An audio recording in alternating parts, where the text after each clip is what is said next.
My name is Jean-Paul Safana. I am from Cameroon. I work as head of youth programs with IAI and also coordinator of a youth NGO in Cameroon. We will address today a topic that is very sensitive to youth participation in UN processes and meetings, but also sensitive to youth involvement in development activities in general. The situation is open to different contribution, but also to suggestion, because young people has been seen as key stakeholders to engage in climate change, sustainable development, and other issues that are considered as global challenges.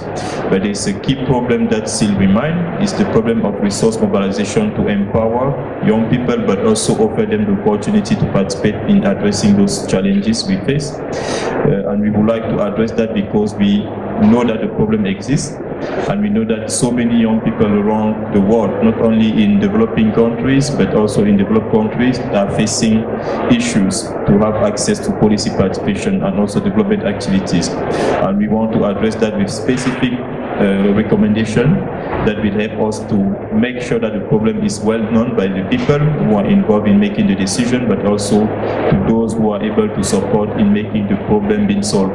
I'm coming from Cameroon, which is a Central African country, and there the reality is that young people would like to be involved, but they don't have enough opportunities, and the enabling environments don't exist enough to make sure that they can play a role. And what is also missing is the availability of resources to make sure that they have the possibility to take a role and also play a key part in the whole process. And this is similar in different many countries in Africa, in Asia, in Europe, and also in Latin America, the Caribbean, the Pacific. And what we would like to propose is how could we address that, what could be the solutions, and how the system could be changed to make sure that we respond to that problem.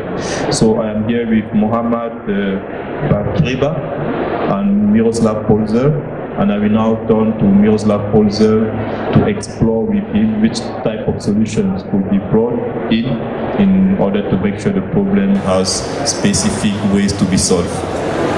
Thank you very much, Jean-Paul. So, dear ladies and gentlemen, my name is Miroslav Polzer. I'm Secretary General of International Association for the Advancement of Innovative Approaches to Global Challenges.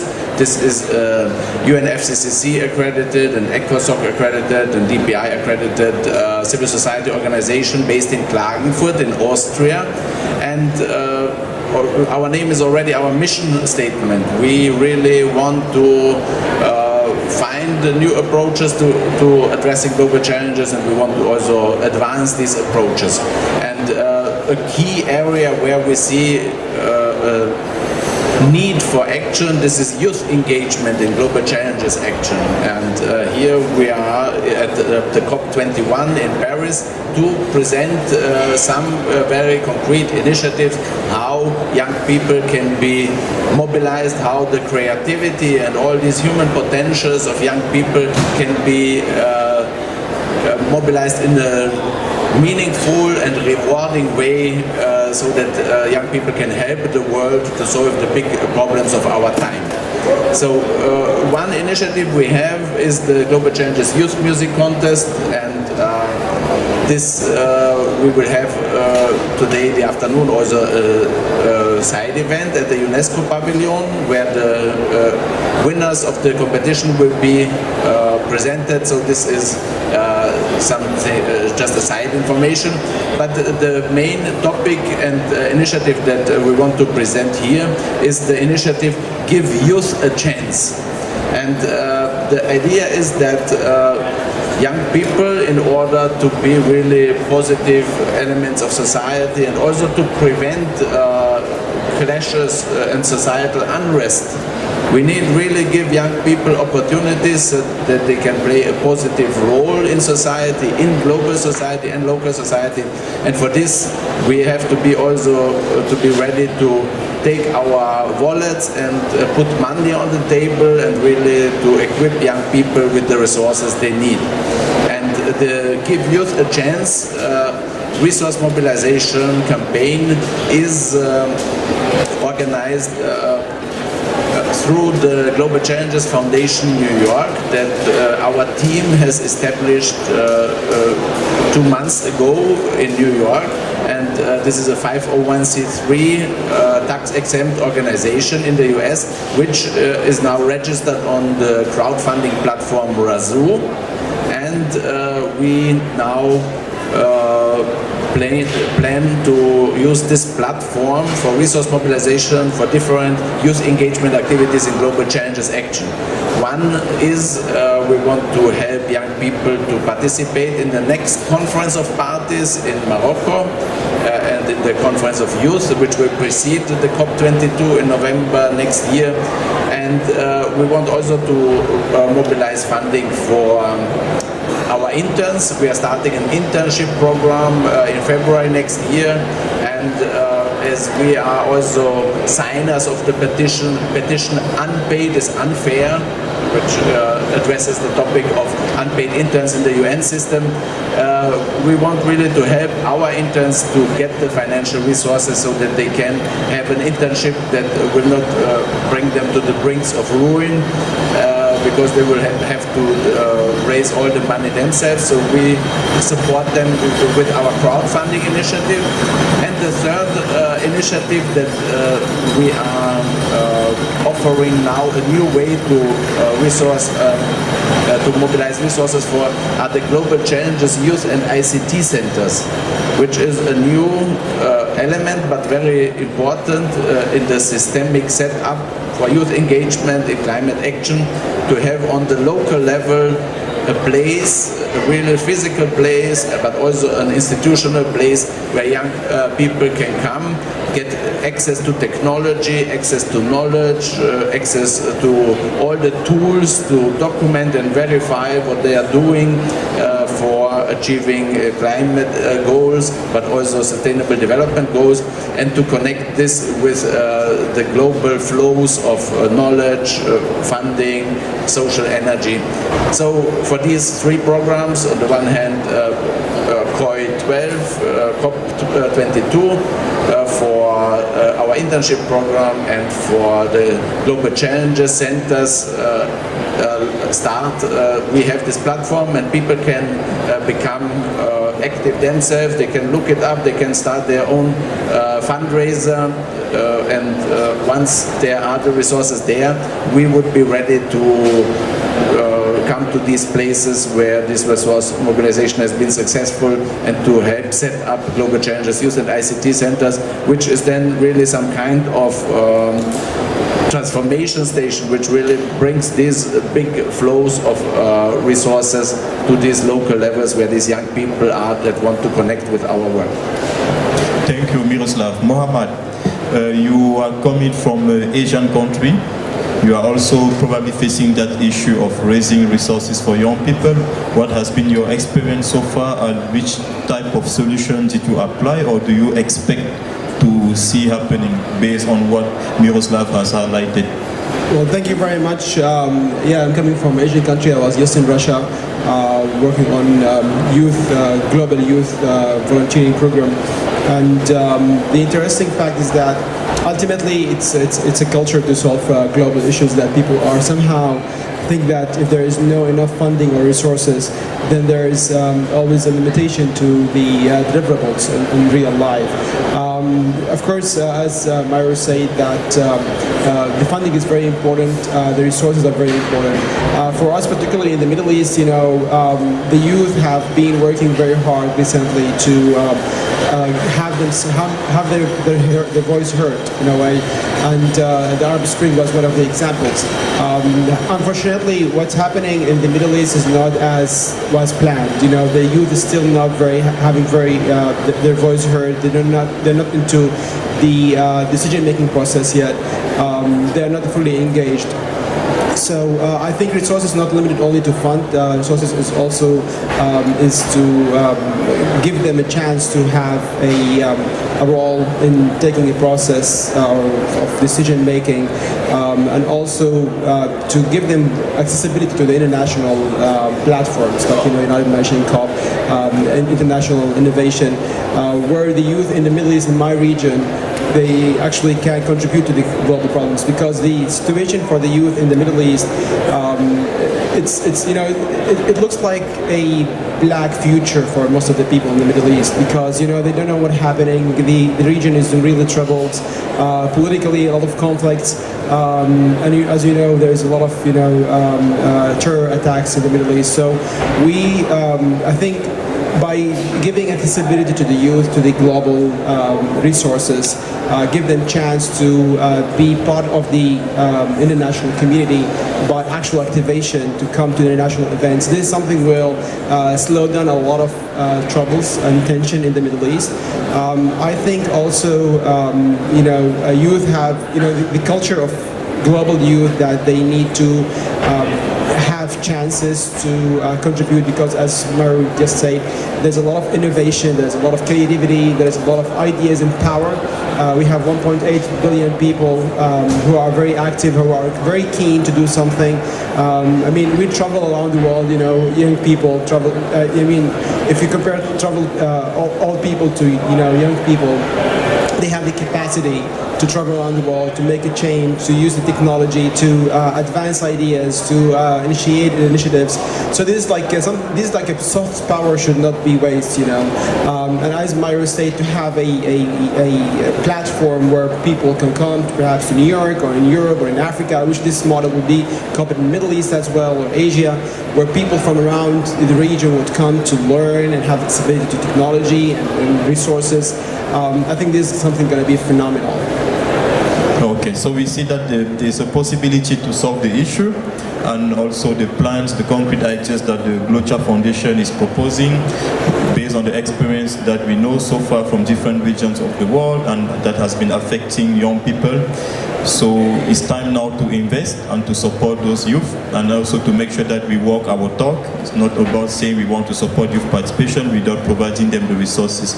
You probably have more to add, Miroslav? Yeah, I wanted to say that we have also the Sustainable Development Goal 12, reducing inequalities and within and among countries. Because we see extreme wealth also in developing countries, and so if a young person is looking for support, it should not always look only to the West, but also in their own places. And we need a new culture of sharing of resources. And there are some attempts by the old style philanthropy. We have had Bill Gates, Warren Buffett saying that they pledge to give half of their wealth by the end of their life, and they have been joined by 130 other billionaires. Yeah, Mark Zuckerberg recently pledged to give away 99%. But the point I want to make is here that we need globally connected systemic solutions, because very often these kind of foundations are very much closed. Their governance is not connected with sustainable development goals or with any other legitimate governance process. And you have no chance to have a look why a project has received funding and why another one not. And this kind of approach is not appropriate. It's also, we've had our workshops in West Africa. We've had a West Africa regional workshop on global challenges, youth and ICT in Accra last year. And we've spoken with the young people. They see these $300 billion of the giving pledges. But is there a way to connect these young entrepreneurial people who want to do something for the world with this 300 billions? For the time being, it's not. We need really systemic solutions that connect these young people with the resources through appropriate transaction platforms, information. So we need a system for verification, for crowd evaluation. So a lot of investment is needed in this field. And therefore we have said that we, with our initiatives, want to become some kind of point of crystallization for globally coordinated resource mobilization for youth empowerment. We have had in June last year in Klagenfurt in Austria, our international conference, Sustainable Development, Innovation and Youth, building the knowledge base and information and communication technology infrastructure for youth-led multi-stakeholder action for sustainable development.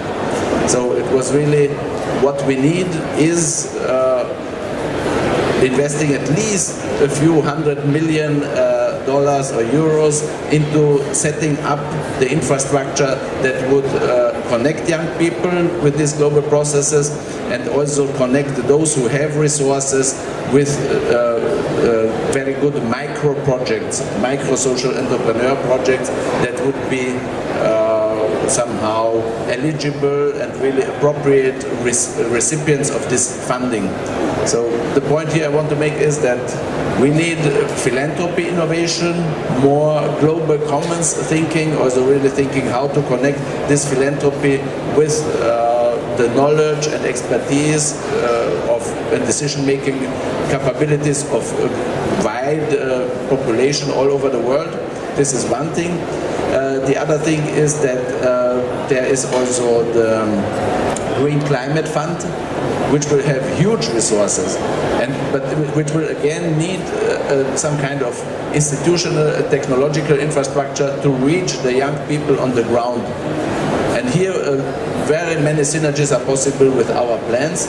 And then another point is that in terms of resource mobilization, it's really a shame somehow that the national governments don't have the money to equip their young people with the resources. Even the UN system does not have the money to pay its interns or to bring young people from developing countries to COP or COI. The money is not there, and so we have really to look where we can get additional resources in addition to philanthropy. And one way would also be carbon pricing. Really carbon pricing, giving a price on carbon emissions or the use of fossil fuels, and to put this into earmarked funds for youth empowerment. Let's say 1 or 2% of this carbon price revenues should be devoted to global youth empowerment and a certain percentage also to national youth empowerment. So it's not necessary for global community that these monies that would be raised by carbon pricing would flow to other places.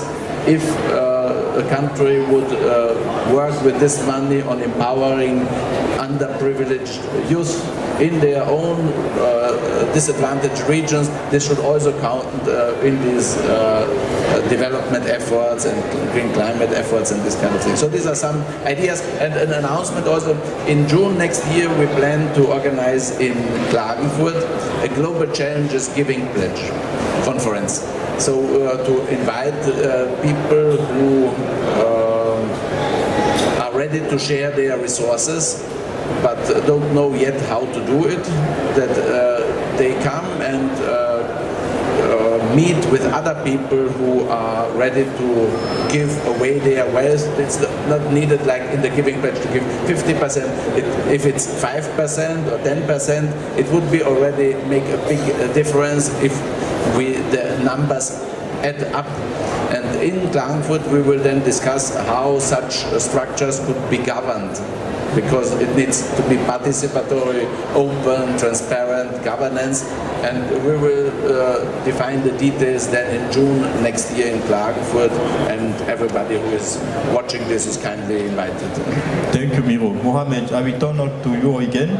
Do you think that having a giving pledge for youth initiative will be an added value to answer to the challenges that you face while mobilizing resources for young people, but also if the Green Climate Fund decide to allocate a certain percentage to youth-led projects to address climate change? Do you think that those type of initiatives, if that becomes part of the outcome of the COP21 or beyond that, will be helpful for your initiatives?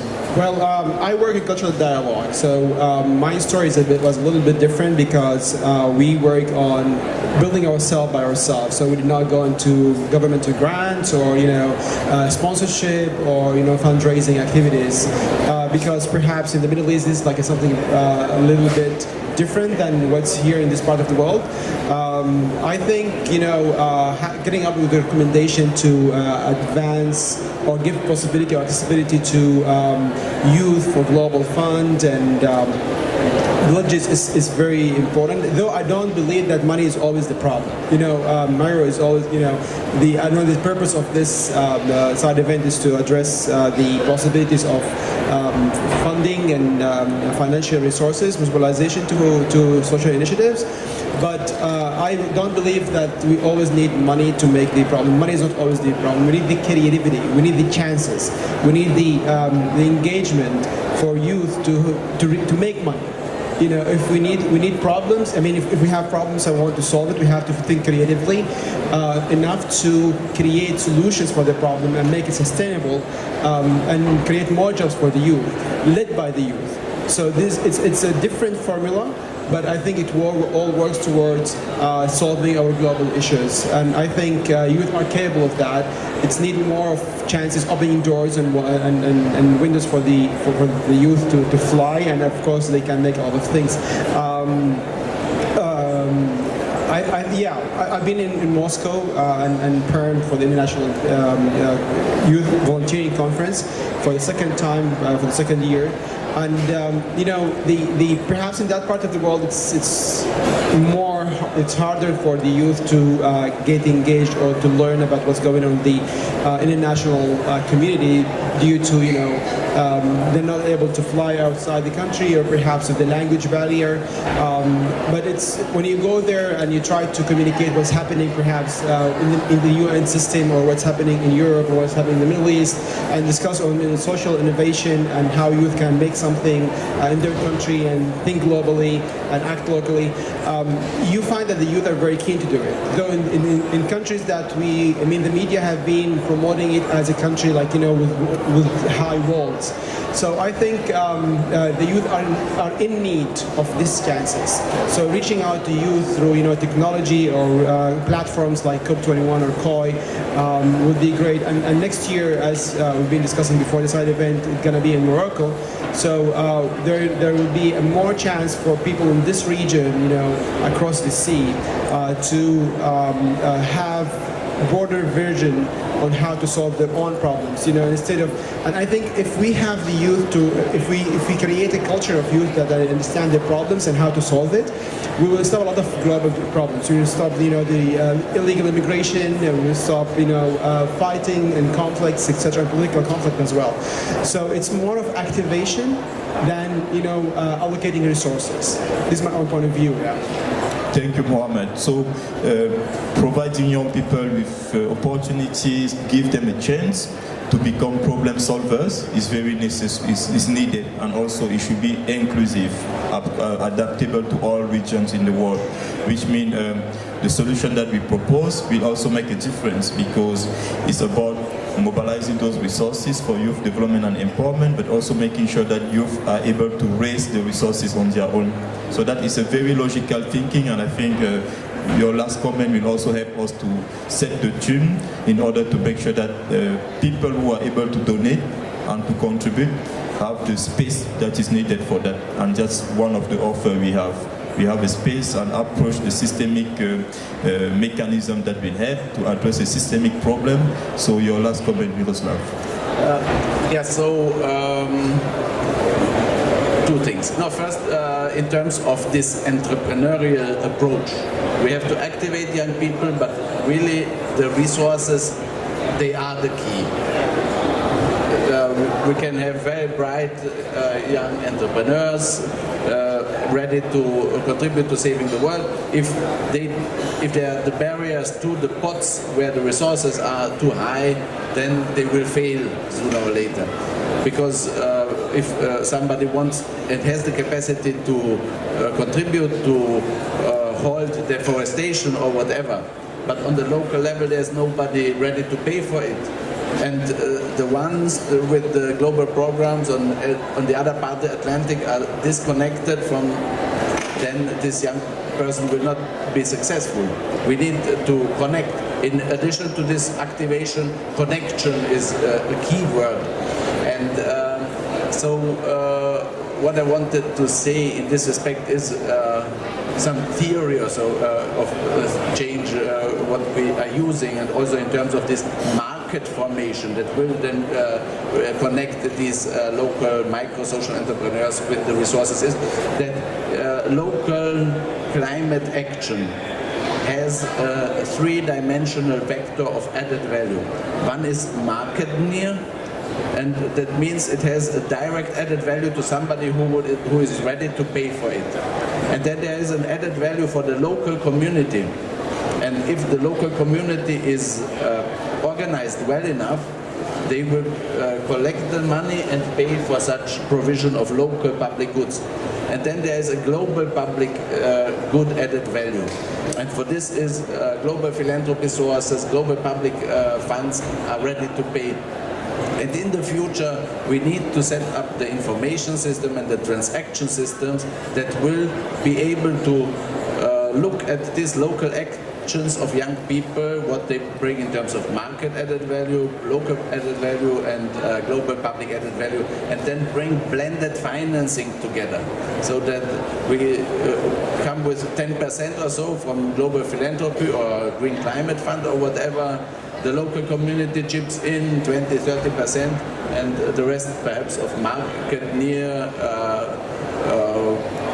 customers who receive energy, renewable energy services or whatever. So that this is a very important thing. What I wanted also to say or to ask Mohammed is, because in our initiatives we have 4 pots of resources identified. One is these the giving pledge signatories, so there are $300 billion waiting to be used. So we want to channel part of these resources in a system that addresses with young people these global challenges.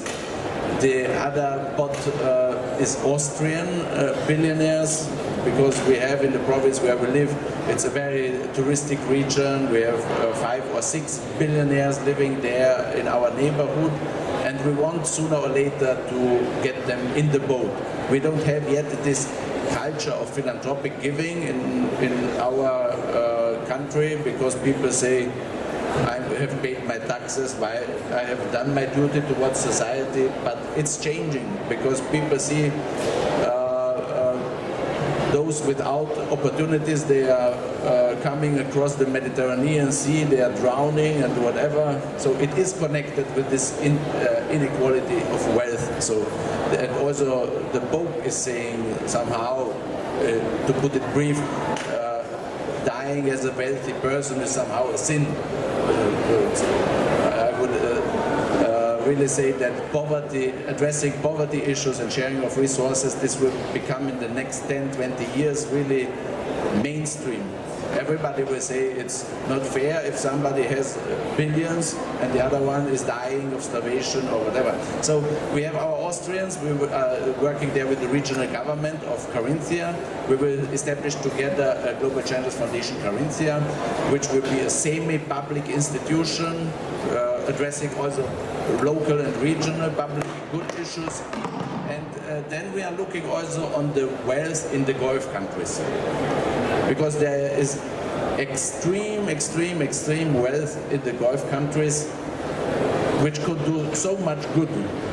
And there have been initiatives like Prince Al-Wahid, who said to give away all his wealth to charity. And so what my question to you would be, whether you see any potential that a young person in a Central or West African country who wants to contribute to global climate action could connect with these resources somehow. Is there any perspective? Is a perspective also for us who work on systemic solutions, that we come to these people and tell them, look, we have concepts and solutions that are connected with the UN processes. Would you help us to make it a reality? or should we forget about it? And the fourth pot of funding is the crowd, and this I think is the highest potential for the time being for us for the startup phase, because through putting information like this mini side event here on YouTube and putting our crowd funding initiative on razoo.com, I think we will be connected sooner or later with those people who understand that this is the way to go, this is the future, and this is the systemic innovation that the UN system needs and that the world needs. And back to the question, shall we make an effort to connect with Gulf countries and resources in this respect? Thank you, Miroslav. And I totally agree personally with what the Pope said, like dying as a healthy person is, not healthy, but wealthy person.